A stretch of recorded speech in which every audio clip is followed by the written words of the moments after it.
You don't need a history of art degree to work in a gallery, but sometimes it helps. Whoever you are, wherever you are, the Open University comes to you. To find out more, call us on 0870 900 9584. Coming up later, a tour of a royal palace provides clues to the character of its royal builder, Frederick the Great of Prussia. That's in 30 minutes here on BBC Learning Zone. Joining the dots first, the OU reveals how musical notation developed in taking note.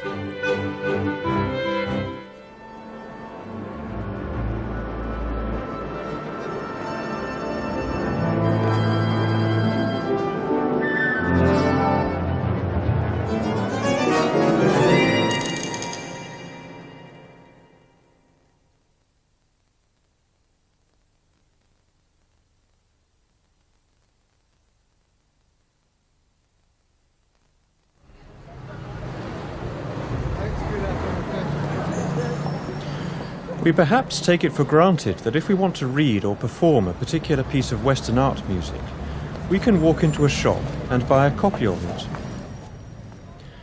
We can do this because of one simple fact: it's been written down. This isn't true for all cultures. In other parts of the world or in other traditions, musicians rely much more on memory or on improvisation. The music they play may never be written down. But in Western music, a system of written notation does exist. Whether you're a performer playing, a composer writing, or a historian studying music, notation is the common starting point. Why and when was music first written down in Europe? Well, we have our earliest surviving musical notation is from the 9th century, and we don't have reason to think that it's from any earlier. So a good date to begin from is 800, and in fact Christmas Day in the year 800, when Charlemagne was crowned Holy Roman Emperor. Now, the Carolingian dynasty saw itself as inheriting the traditions of the Roman Empire, and they wanted to create an educated class of people who were highly educated in Latin, and to this end they revived classical values. And one of the most important ways that the Carolingians had of making their vast empire cohere was to try and make everybody perform the same liturgy. So they went to the extent of bringing Roman singers from Rome to teach the Frankish cantors to sing Roman chant. Why did they bring musicians from Rome rather than use their own music? Well, for them, Rome was the seat of both spiritual and earthly power, and so they wanted their cantors to sing Roman chant. It had that special meaning for them. There's an iconographic tradition which only began in the 9th century, which doesn't go back to the Roman situation, but which tells us the story of what they believed the chant to be. And in this picture, we see Pope Gregory, who we can recognize by the pallium as the Pope. But the most important part of the picture is the dove that sits on his shoulder. Here you can see the dove has got his head in a rather peculiar position, but he's trying to sing right into Gregory's ear. Now this dove represents divine inspiration. He is singing the melodies of the heavenly chant, which then came to be known as the Gregorian chant, into Gregory's ear, and Gregory is dictating to what is here seen as a monk. And in this particular version of the picture, the monk is actually seen to be writing musical notation. And what sort of notation is he using? This is called pneumatic notation. These are neumes, which are literally squiggles. And how does that notation work? Well, it's a series of very simple signs that you can have a single dot that means a single note, or you can have a rising shape. If I draw a neume like this, it means a lower note followed by a higher note, and I can extend that same sign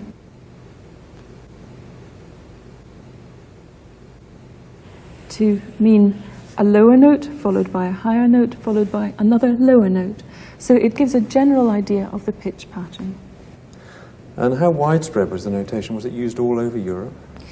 Well, in different parts of Europe they had different versions of pneumatic notation. They look quite different. For example, we have many manuscripts from St. Gallen, which is a monastery in eastern Switzerland, where we can see this typical notation which goes up, always up to the right and more or less straight down. This is a kind of pneumatic notation which is very joined up, whereas the French notation of the same period, the late 9th century, is much more little dots and broken up shapes, but equally subtle in its own way.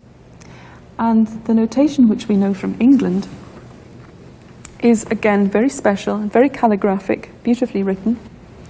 And its particular characteristic is that the lines go straight up the page and straight down the page. It's always easy to recognize an English manuscript. What are the limitations of that notation? Well, quite simply, if you don't know how to read it before you start, you can't read it. You've got to actually know what the melody is. It's a notation which belongs within a musical culture which is mainly dependent on the transfer of musical ideas through singing and through memory. And the notation is really only a support to that situation.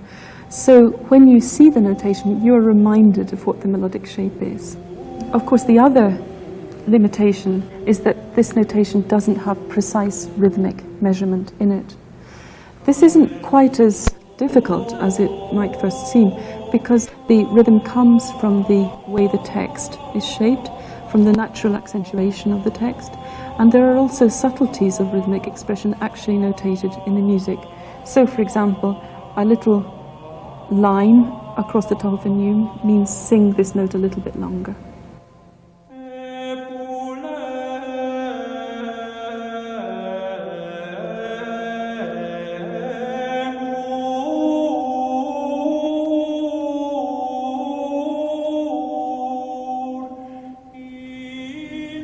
Eventually, people decided that it was much too difficult to remember all these melodies all the time.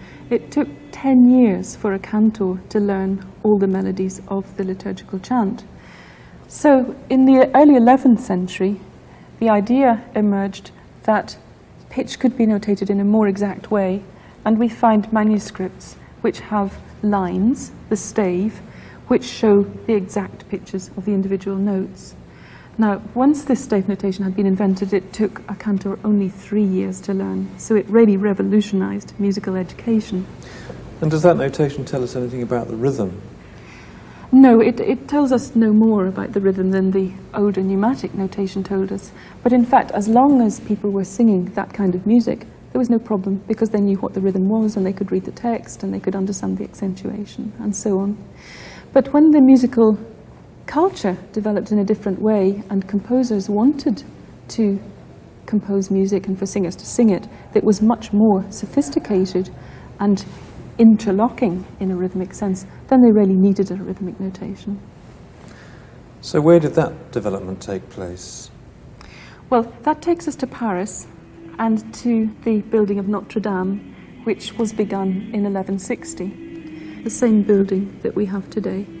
And this was such a high, large building that it had a really new kind of acoustic, and the singers could really do something exciting with this musically.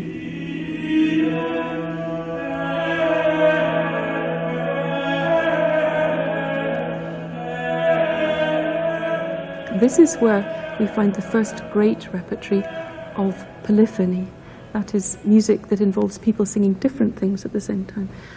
And in this situation, the composers of the music they sang really wanted to set their music down in precise ways. And when they had several voices singing different things, and they wanted to get the rhythmic integration of those voices, they needed a much more precise way of notating rhythm. And we have here examples of note shapes and groups of notes grouped into what we call ligatures, which is, in its own way, a kind of precise rhythmic notation. And in fact, England is very important in this story. We have, in fact, in the British Library, a manuscript, very well known, from Reading Abbey, notated in the 13th century. And this manuscript has polyphonic notation for several pieces, and also the famous Sumer canon. Sumer is a cumenin.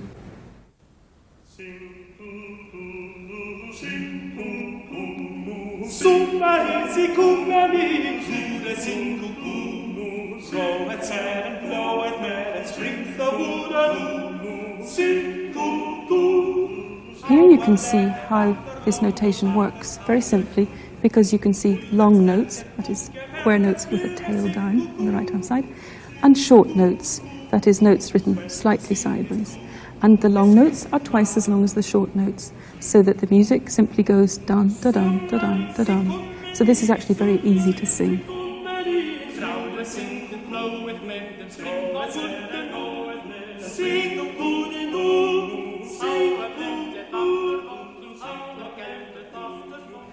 Do they ever have more than just simple long and short notes?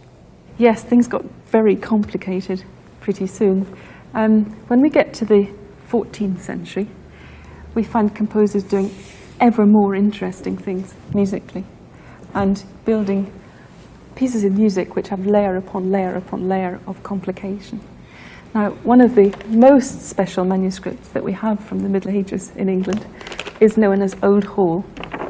And you can see as I turn the pages that we have notation in red notes as well as notation in black notes. And this is one of the levels of complexity in the notation. We also have here blue notation, red and void on the inside, and all sorts of interesting signs, a C and a circle, which mean that the notes go together in different ways. But in fact, this notation has got the same basic principles as modern notation. That is, it has fixed rhythm and fixed pitch. And all that's missing from it, really, are dynamic signs and other signs which make precise indications about exactly how to perform a particular note. In all other senses, it's not that different. But the Old Hall manuscript still doesn't look like the notation we're used to today. It was with the development of printing in the late 15th and early 16th centuries that the more familiar black and white notation became the norm. But how much information is contained in this notation? What degree of detail would a performer expect to find in a score from, say, the 18th century? Well, I have here the first violin part from a set of 12 concerti grossi by Corelli, which were first published in 1714, a year after his death. And we can see from the title page that he intended it to be played by a solo group of 2 violins and cello, to be accompanied by an orchestra which had 2 more violin parts, a viola and a bass, making a total of 7 parts altogether. If we turn inside to this copy, which is the first solo violin part, we can see that all of the basic indications are given to us as to how the music should be played, but they're not very specific. We're told at different places that the music is slow or fast. We're told also that it can be quiet or loud, but we're not told how fast or slow or how loud or soft to play.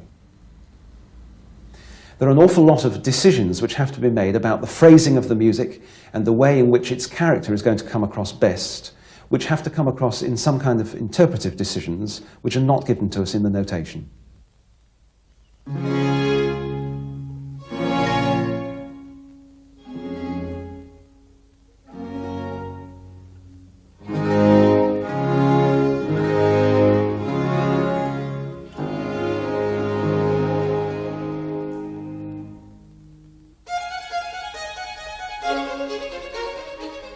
To make these interpretive decisions which influence the performance, it's sometimes necessary to look beyond the score, to other source material from the period. In Corelli's day, the composer Georg Muffat made many useful observations about how different musicians played. He worked with both Corelli in Rome and Lully in Paris. How does this information help transform the notation into a particular performance? As a string player, one of the first decisions we have to make is how we're going to bow the music. And perhaps it'd be best if I just demonstrated a couple of examples. The famous orchestra which Lully had in Paris was the first of its kind to make serious decisions about how the violin should be bowed. And basically, with a bow, you have 2 choices. The bow can either be bowed down or up. And in principle, the down bow stroke is the strong one. There's a sort of gravitational pull on the down bow stroke. And this corresponded very much in the dance music of Corelli's time to a sort of strong pulse. So you'd normally use a down bow stroke for a strong note.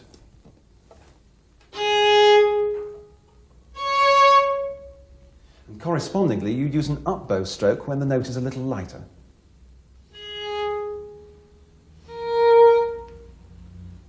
Now, those rules could be further applied to a complete phrase of music. And for example, although we only have two choices, if the music was in 3 time, it had 3 pulses in each bar, we'd obviously have to do 2 different strokes of one of those. And in a 3-time piece in the French style, for example, Lully would generally suggest that we had a down bow stroke, this strong pull at the beginning of each bar, and the other 2 notes would be taken lighter on up bows.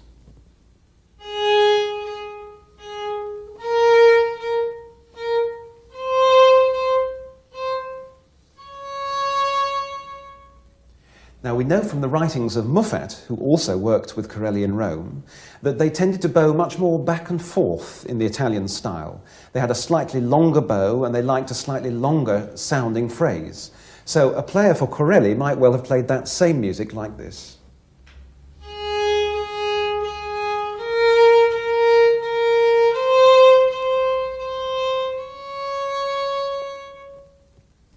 That's an important technical point that's not covered by the notation. But are there any other important musical omissions? Well, we know that 18th century musicians often graced the music with extra notes which are not written down. Sometimes this could just be the form of a simple trill, which is a shake between 2 notes coming close to the end of a phrase of the music. This would be an example without a trill.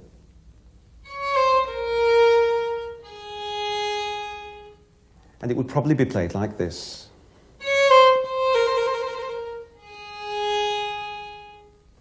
This could be taken a stage further by adding complete phrases of music which are not written down. An example from a solo sonata of Corelli would be as follows. This is without any extra graces.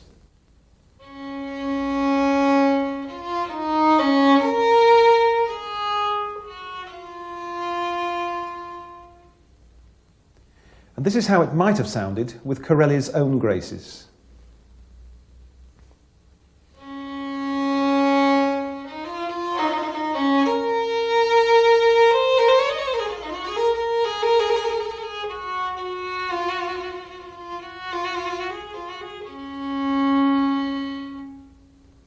So when you put your performance of the Corelli concerto together, how useful did you find the notation?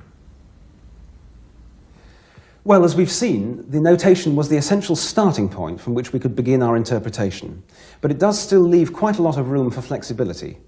If we examine all the 18th century source material and the writings from the time, we can quite clearly establish the kind of parameters within which we should work. But these parameters are themselves open to quite a wide variety of interpretation, and it's that fact which makes all performances somewhat different.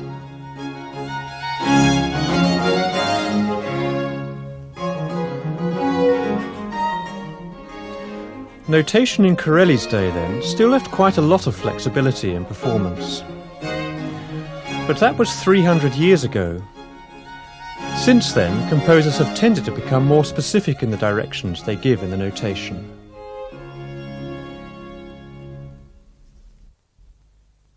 What stages can the notation go through before it becomes a performable piece of music? Well, the initial work is done in the head, but once the piece really starts, then the paperwork's very important. So how would you start? What sort of things do you write down to begin with? Well, the first things that go on the paper tend to be very, very crude shapes, perhaps not recognisable as music at all. I've got a sheet here which shows a very early sketch I made, and it really just looks like a forest of sticks pointing up. And what the information this does give is, I think, a kind of rhythmic shape. I remember this piece includes a cello and a bass, so it also sort of implies that it's in a lower clef. I think it also just gives some idea of the character of the music that whirls out. There's a rather sort of rough, barbaric look to those lines there, and that's really all it tells me. And you've got lots of other notes scribbled to yourself on there as well. Well, at an early stage I find it helpful just in words to remind myself, and usually after a while I completely forget what these things mean. But I see I've written here think of the chords of the theme. Now, as I say, at this moment, I find it a bit difficult to remember how that relates to this. And you've got what looks like a little shape here. Yes, remembering that this page is obviously to do with cello and bass sounds, and one thing I'm very interested in is the way that those can do a kind of slide up the strings, a glissando. And translated onto the page, it seems to me that a sort of wobbly line going up and down certainly suggests that. So, that gives me a visual idea of a very vague oral idea. So this is obviously a very preliminary stage. What happens then in the process? Well, obviously then I start to put down a lot more information. There's a page here which is, I would say, it's still very much a sketch. You certainly couldn't give this to a musician to play, but it has an awful lot more information on it. It's got notes and chords, and it's actually got a rhythmic structure. And at places it's got little notes for particular instruments, which give me details of how the orchestration of the piece is going to be. And you got some bits in colour here. What's the significance of that? Well, it's not hugely significant, but I do find the day glow marker pen is a very important technical advance on the times of Mozart and Beethoven, and it just helps me because when the sketch is really quite a mess like this, it's difficult, for instance, in this case, to see where the bar lines should go. So the day glow just makes it a bit clearer as to where they should be, and that's very helpful when it comes to actually making a neat copy. So this is still a sketch. You Yeah. use the word and it's still got notes to yourself few here. words, What that's sort of right. things are you telling yourself there? Well, I think now they've become much more specific to the notes. I can see this one says length and duration, question mark. And, I perhaps just had the idea that there's a little bit of a cello solo here, but maybe it could become a bit longer. But you've got a fair idea of where the piece is going now. Yes, that's right. So what do you do next? Well, really, this sketch is enough for me then to start working on the neat copy of the score that the players will get all their information from. This page is actually this page in a neater copy, and it certainly looks very different because now all the instruments have exactly the notes that they're going to play and exactly the rhythms. The only thing that's missing is actually some performing instructions to do with things like how loud and soft each note should be, and I've actually got that on this page. This is a complete page. This is what will be used as the final score, which the players will use in their performance. And why is it important for you to have that information so fixed on the page? Well, it's impossible to think of a piece that has so many things in it being explained to the players in any other way. This is the only way that I can transmit all this information to players who I may never meet. They might be playing this in America and I'll never see them. So this is the best way I can tell them about exactly how the piece goes in every respect. And you've given quite a lot of instructions, certainly on this page, about how you want it to be played. Does that mean that the instrumentalists don't have very much choice, or are you still leaving them a bit of freedom for performance? Well, in a way, you're right. A lot of stuff has been specified about when they get loud and when they get quiet and exactly how each phrase should go. Particularly this bit down here, which is for a couple of string instruments. I've even specified which strings they should play on which end of the strings and how long each bow length should be. On the other hand, I'm always ready to change these ideas if players have better ideas, and I often think that is a great gain for the piece when players have other things to suggest. And I think also that although notation is a very, very exact thing, there are still nuances in music that can't exactly be notated. The way that phrases are played, just the way that they sound, not everything can be written down.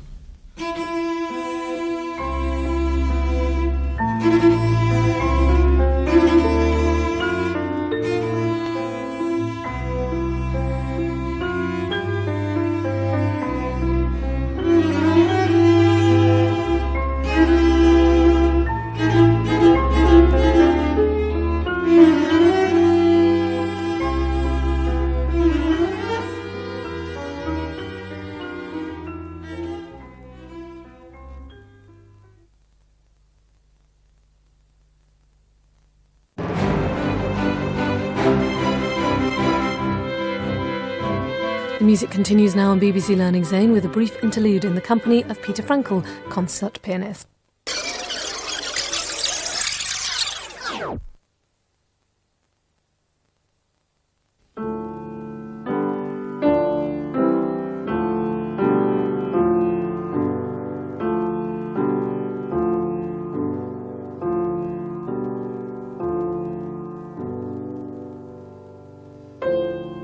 Definitely my parents were my first inspiration. I heard them playing at home. They were semi-professional pianists.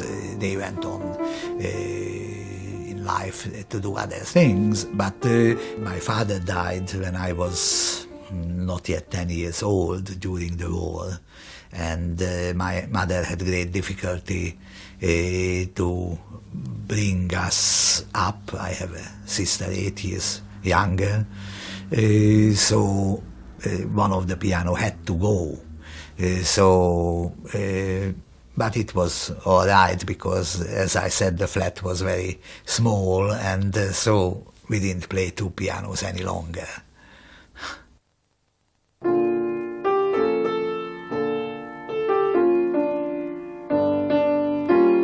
I was one of the first who was accepted at the music academy, which is on a university level, to be a pupil at a young age of 12. I don't consider myself that a child prodigy, so I was not accepted as a prodigy, but as a talented person. We had an exceptionally good education, which was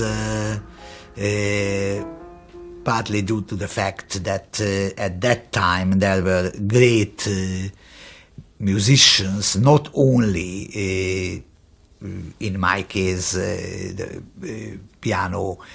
my piano professor, but also the other subjects. We had great people to teach harmony, music history, Hungarian folk music, and whatever is connected.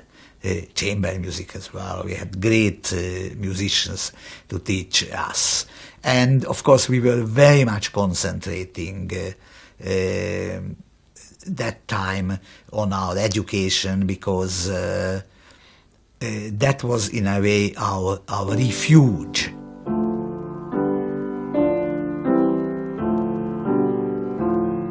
Since very early childhood, I didn't have any doubt that I will be in the musical profession. I didn't know how successful I will be as a concert pianist, and I didn't know much about the career aspect of the profession, but I always thought that I am breathing music, so I cannot do anything else properly. So I try to take advantage of all the possibilities with the education, and I had never any doubt that one way or another I will be a musician, and of course I got more and more hopes when I entered these international competitions and won some of them, and that I will be a concert pianist.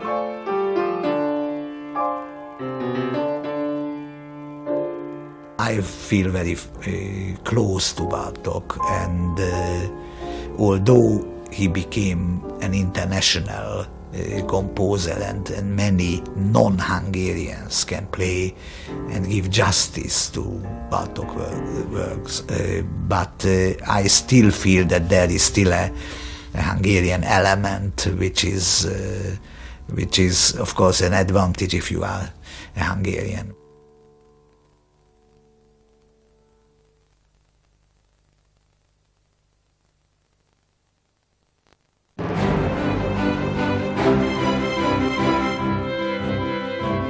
Clues to the character of Frederick the Great